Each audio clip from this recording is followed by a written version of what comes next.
welcome to 25 minutes of mat Pilates with me, Jo, part of Clifford Studios. It's going to be a lower body focus, but as I always say, with Pilates, it's really hard to just do a single thing or with any exercise, because to move our limbs, we're going to be always using our core, and we're also going to be using our arms as well. So yes, there's a lower body focus in these 25 minutes, but don't worry, you don't have to do a whole other workout to get your arm workout or your abdominal workout, but you can. I do have 25 minutes with different focus for each of those body parts. So we're going to start standing. We're going to stand at the back of our mat. Our feet are going to be hip distance apart, so that's the third toe, tracing a line up to our hip bones. We're going to stand, opening our chest. That doesn't mean opening our ribs, we're just opening the chest, so shoulder blades squeezing together, and we're tucking the pelvis ever so slightly. We're going to start with a roll down and a walk out. So we're going to inhale and widen the ribs. Exhale, reach the arms forward like you're trying to reach for the opposite side of your mat. The arms come up, and we exhale, nodding our head, bringing our chin into our chest and rounding the spine. Softening our knees whenever we need to, just depends on our flexibility. We're going to be walking forward. We keep that head in between the arms, and we really unfold the spine into our first high plank position. Feel free to drop your knees down if you'd like to. We're spreading the fingers. We're turning the insides of our elbows towards one another. We're then going to lift the hips up high, press the heels down, walk ourselves back, trying not to sway side to side. Softening our knees again at the end if we'd like to, trying not to rock back into the heels. I think I did slightly then. And restacking. We're going to go again with a little variation. Inhale the arms up. Exhale, still through that roll down, still pressing through the feet to anchor ourselves to the mat, not rocking forwards or backwards in those toes, using our abdominals, our legs. There's a lot going on in a roll down. We walk forward, 1, 2, 3. We're going to bring one knee underneath, the other knee underneath. We're in our 4-point kneeling position. From here, we tuck the toes underneath. We lift the knees off so that our hips are in line with our shoulders. We're going to press our heels back into a squat position, and we're going to stand up tall. We are ready to start again. Nodding that head, rolling over, walking out, bringing one knee in, bringing the other knee in. Tuck the toes underneath, lift the hips up so they're shoulder height, have that little push back into your deep squat position and lengthen up. If you're like me, you'll not have stepped back quite so far. We're going to go one more time, breathing in, exhale, nodding that head, rolling over, placing our hands, lengthening the backs of our legs, walking forward, unfolding, finding that high plank position just for a moment. One knee underneath, the other knee underneath. We tuck our toes under. We lift our hips to that shoulder height. We push back. You might be able to push back in one movement, and we lengthen up. We're going to do some deep squats, heel toeing the feet out. So we found that position, and we reach up. Try and keep the arms up. We find that same position. I'm not too worried about the technicality of our squats right now. I'm thinking about warming up hips, knees, and ankles for our lower body focus. 3 more. Last 2. That's it. Last 1. We do our one last roll down. Nodding our heads. We're in a wider position now, so maybe a little bit more stable through that roll down. Walking out. Didn't quite get to my plank position, but it's okay. I'm going to drop one knee down, the other knee down, find that 4-point kneeling position, and we're going to stay on the mat now. In our 4-point kneeling position, we set ourselves up with our knees directly underneath our hips, our wrists directly underneath our shoulders, and making sure the insides of the elbows have turned to face one another. Crown of the head is directed forward, tailbone directed back, so we have this constant feeling of opposition. We're going to slide the left leg out, transferring our weight more into the left hand and slightly shifting our weight to the right, but not visibly moving. We're going to lift and lower the back leg for 8. Each lift and lower has no effect here on that mid to low back. And we go for 6.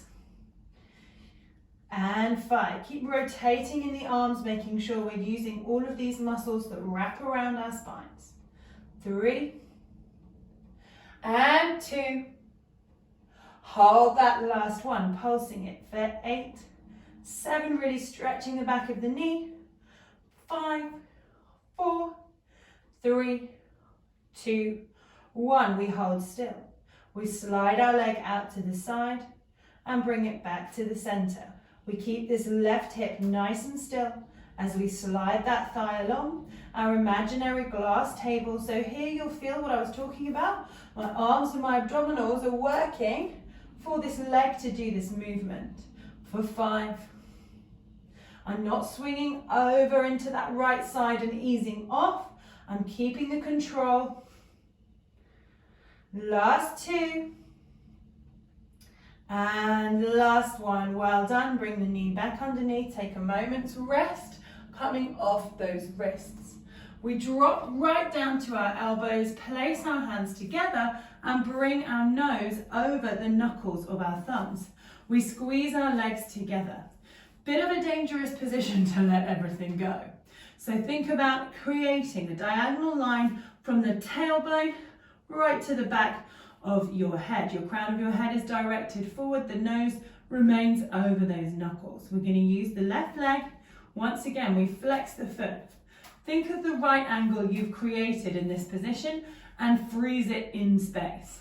So we move from the hip and then we come back down again. Big glute press. We move from the hip and we come back down. Now, you can always take a ball and squeeze it between the back of your calf and the back of your thigh. You can add resistance bands around the thighs to these movements, but doing them without any props, just moving your body in space thoughtfully is very effective. So we have 4 more.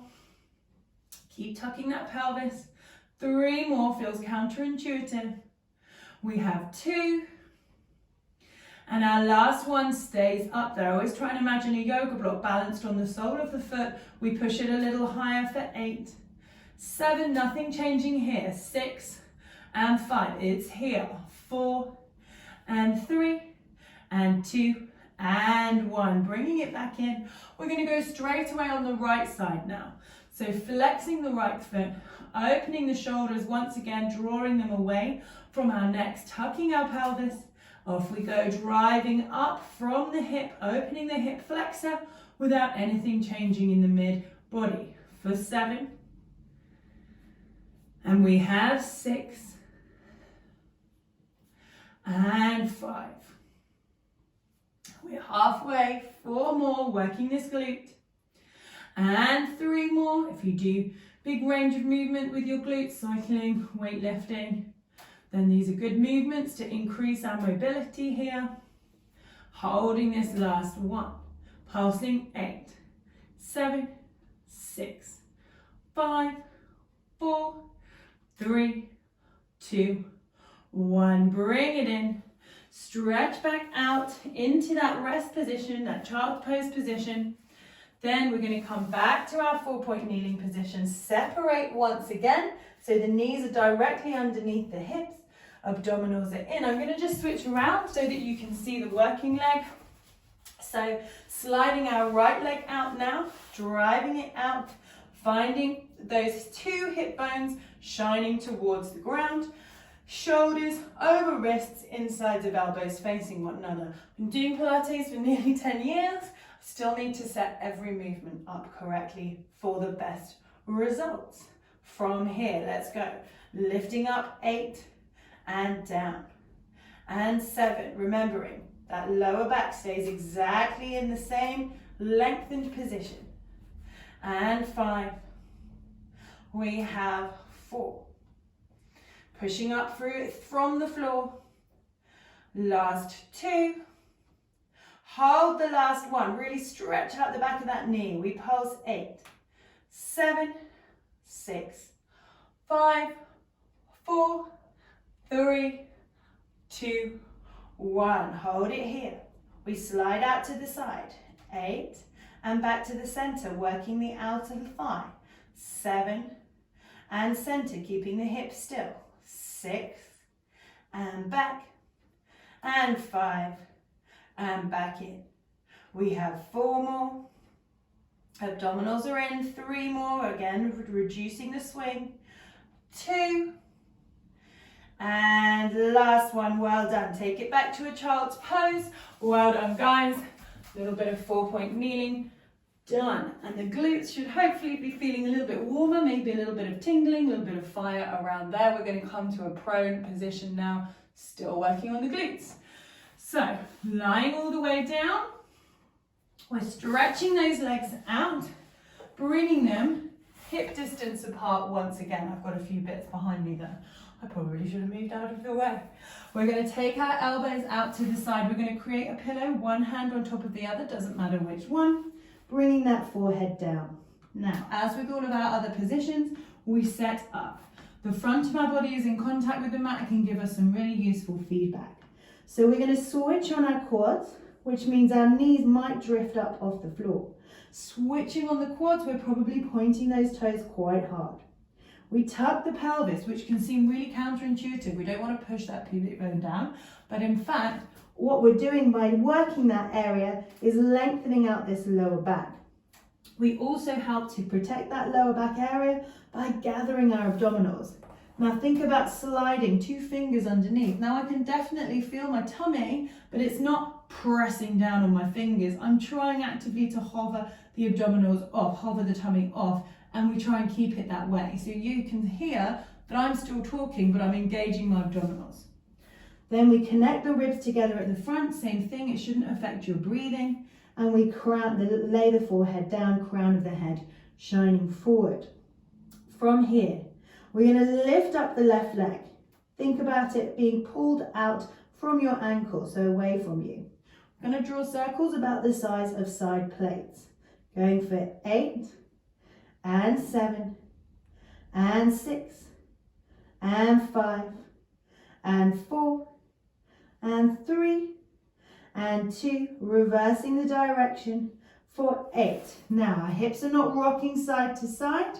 6, and 5. Think of a pencil coming out of the big toe, and 3, and 2, and 1, bringing that leg down. Well done. We switch over to the right leg straight away, squeeze the glute, tuck the pelvis, gather the ribs and abdominals. Circling 8, and 7, and 6, and 5, and 4 more, just 3, last 2, and 1, reversing it, 8, and 7, and 6, nothing working but the leg. Think of stirring into your hip socket, and 3, and 2, and 1, lowering that leg down. Well done. Again, have those hips, give yourself a little shake. Maybe we're feeling a little bit of fire around the glutes. We're going to turn onto our right side, or if it's better for you to turn to the left to stay facing wherever your camera is, then feel free. That's absolutely fine. From here, we're going to come up onto our elbow. So for me, the right elbow directly underneath the right shoulder. Draw the feet in, so our knees are in front, our heels are in line with our bottoms. From here, we lift the ribs up. Our hand options are in front, onto our hip, or behind our head. So in front gives us a little bit of support. Onto our hip, we take that support away and we can have some feedback. And behind our head actually adds weight. So I'm going to go for the medium option. We're going to lift the feet and we're going to go into our oysters, opening and closing. So we're keeping the hips still. There's lots of hip mobility happening. So we're moving our thighs in our hip socket. We're going 4 more and 3 more. Last 2 and last 1, holding. So we're pressing the side of this thigh. We keep the knee to hip exactly the same, and we're going to extend from the knee joint and tap our toes together. We're going to lift, remembering to keep the ribs up. We go for 6 and in. And 5. Now, if your neck is giving you any kind of problems, look over for 4 more and make sure you're not rocking backwards. 3 more. Last 2.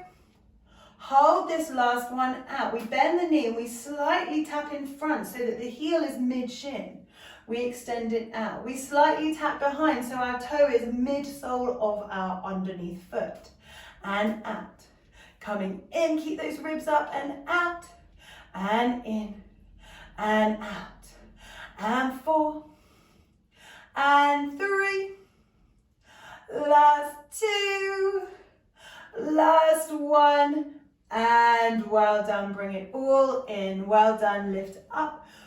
Reaching over, and we're going to lie all the way down, sliding our legs out and reaching our arms out as well. So from here, we're going to be lifting our legs up 2 together. So I'm going to just go slightly on the side and prop my head up just because I haven't got the width here. So we lift the leg up. You are free to prop your head up as well, but it's actually easier to lie all the way down. What we want to do is make sure our feet can be seen. So I'm just bringing my feet slightly in front of my body so that when I nod my head, I can see those feet. I'm going to bring my hand in front to begin with. We're going to work the hamstrings. So I'm going to bend my knees and try and bring my heels to touch my bottoms. Think if you're standing up, doing heel kicks, so you know, the opposite of high knees, and stretching out again. So the thighs stay still. That's the tricky part. That's where the control comes in, and we lengthen back out again, probably kicking these dumbbells over. We go for 6 more of these, squeezing in and stretching out. I'll try and roll over to the other side when we do it again on the other side, so you can see from that back view. We've got 3 more. So we're squeezing the inner thighs, we're squeezing the glutes, and stretching back out again. Last 2. So these knees of mine keep trying to hover forwards, try and keep them in line with the hips. So this hand again could have been going behind the head, but I really need the support. Good. And we lower the legs down. So you're hopefully in the middle of your mats. I'm just going to shift myself back to the middle of the mat. I'm going to use that front hand to push myself up, separate the legs. So now I've got this right leg in front. So I won't be mirroring you if you're looking directly at me now. So we're in our kind of mermaid position, or any dancers out there are on the walk position. It's going to look different for everybody. We want the front shin just parallel in front of us, and our knee is just coming out from our hips. So you might find this a really uncomfortable position. If you do, I'm going to give some modifications. So if you want to lean forward to begin with, this is where we're all going to start. I'm going to show you a little bit on the side now. So we're taking the pressure off. Got the back heel on the floor. We're working again on the hips as we lift this knee and drop it down. 4 more. Lift the knee. Bear with me. And 3. Last 2. Last 1. Now, keeping the hands on the floor, we're going to try and lift the whole knee and foot. So not keeping the foot on the floor. So you can see I'm gearing myself up for it. We're lifting and I'm leaning slightly, which I'm going to try and avoid. And I'm already getting what feels like cramp in the hip. 3 more. It's really good for our hip mobility, I promise. When you stand up, you'll feel really nice and loose in the hips. 2 more. Lifting. And last one. Okay, last variation. You can just do 5 more like that. Or if you really want to, really go for it. We grab each opposite elbow, shoulders are down, and we lift. Can you see how much I'm leaning? I'm going to try harder, Joe. 3 more. Lift. And 2. Last 1. And well done, guys. Swing your legs around. We're literally going to do the whole of our sideline series in reverse, starting with this hip mobility. So hopefully the front hip now feels a little bit different to the back hip. Hands come forward. We find that straight line, knee to hip. Shin comes in front. So keeping the back heel on the floor, inside of the foot on the floor, we lift and lower down. And lift, lowering down. 3 more. 3. So really good for any cycling. You don't make this position in cycling or running. 2. Anything where we're constantly doing the same thing, we want to then do maybe the opposite or something different. Here we go, lift the knee up. And that's not to say you shouldn't be cycling for a long time or running. It's just to keep you doing that. We want to not really wear out the same areas of our joint. We want to keep those hips nice and mobile. I think that was 5, it might have been 4. Let's do one more. 6 is better than 4, right? Hands come onto our elbows. 5 more here. Lifting 5, a little bit better on my lean on this side, not much. 4. We go for 3. Last 2. Last 1. Well done, guys. We're going to stretch those legs out and do our hamstrings. So reaching out, lying all the way down. Remember, I'm not lying all the way down, but you should. We have hips stacked one on top of the other. We have those legs extending out just to slightly forward of our hips. Abdominals are in, chest, chin is away from chest. We're going to lift the legs up. Again, remembering all of the hand options. For me, I'm going to keep these fingertips lightly on the ground to begin with, squeezing the hamstrings back for 8 and stretching away. So balancing, keeping the thighs still, not allowing them to come up in front. We'll do that in our oysters. So you guys carry on. As promised, I'm going to show you from the back. So we keep squeezing in and stretching away. So we're halfway now, squeezing in and stretching away. You keep going for 4 more. And 3 more. Try not to lean too far forward to make it easier. That's it. And last 1. Good, guys. Lower those legs down. Bring your hand in front. Bring yourself up onto your elbow. So the left elbow now directly underneath the shoulder. Draw the knees in front, so the opposite of what we were doing with our hamstrings. Heels in line with our bottoms. Lifting up, ribs up away from the floor. Options for our hands. Hand comes behind the head. We lift the feet off and off we go. Open those knees and close. So we can also add resistance with our own hand. And again, like I said at the beginning, you could use a band if you wanted to at this point to make it that little bit tougher. But there isn't really that much need if we're working on our mobility and working on the right placement of our body, so that then when we do heavier weighted exercises, faster exercises, we're going to get more out of them. We're going to be able to do them for longer. We've got 2 more here. We're going to hold this next one, opening the knee, pulling the ribs and abdominals in. We're going to extend from the knee for 8. Tap those toes together. And 7. Good. And it's not just sport. From my recent experiences, you need to put yourselves into different positions when you're decorating a house or renovating or gardening. You need to be able to go into low positions or long positions to reach things. You want to have as much mobility as you can. Lifting up 2 more. Last 1. We're going to keep the extension this time, reaching out. Remember, we bend at the knee, tap the toe just in front.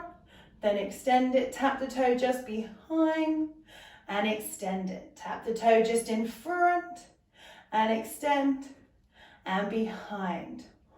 4 more, building the heat. 4, good. And 3, last 2. And last 1. Well done, guys, and lowering those legs down. Hopefully feeling it all the way round. We push ourselves up to high kneeling. We're going to have a little quad stretch before we do our final exercise. Reaching our arms forward, our knees and feet are hip distance apart. We breathe in. We exhale, we're leaning back, finding that Z shape, keeping the thighs switched on, and then releasing. You might all be able to go way further than me.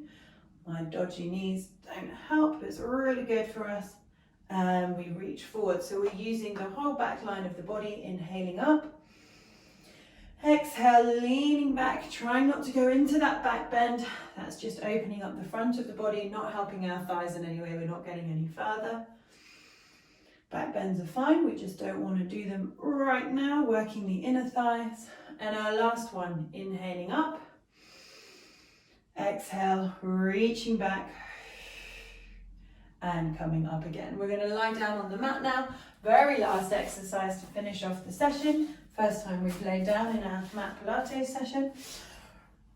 We come down, opening up the shoulders, bringing our ribs down, hips down, knees hip distance apart, and those heels about our foot size away from our body. If you've done my other video, we talk a lot more about the setup, so make sure you revisit that if you're unsure. Opening the shoulders, we breathe in. We exhale, tuck the pelvis, rolling up, sending the knees forward, opening that whole front of the body, using the back line of the body. We roll down through the ribs, through the waist, through the hips, and we relax down. So if you start to feel any cramping, exhaling into your hamstrings, then you might want to put a cushion or a ball in between the knees, just so that you really switch on the whole of the leg, the abdominals, and the spine. You're not just using those hamstrings. You might also want to pull your heels in closer. Some of you might want to bring your arms up just to take away the stability and make sure you're really only using the spine, the abdominals, the legs, rather than pressing down with your arms. There's absolutely nothing wrong with pressing down with your arms, as long as it's not affecting your shoulders. 2 more, exhaling up, finding that nice diagonal line, knees, hips, shoulders.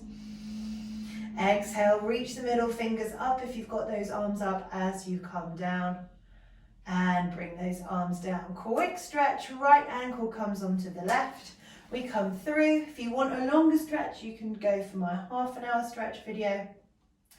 So I think doing this 25-minute lower body is going to be really good if you're preparing to go out for a cycle or a run, if you're being very diligent, switching legs, or even afterwards or on a rest day, just to really increase the mobility in your lower body, to really change up the exercises you're doing, or obviously just as a standalone session for the lower body. Breathing in, releasing, coming up to seated, and well done.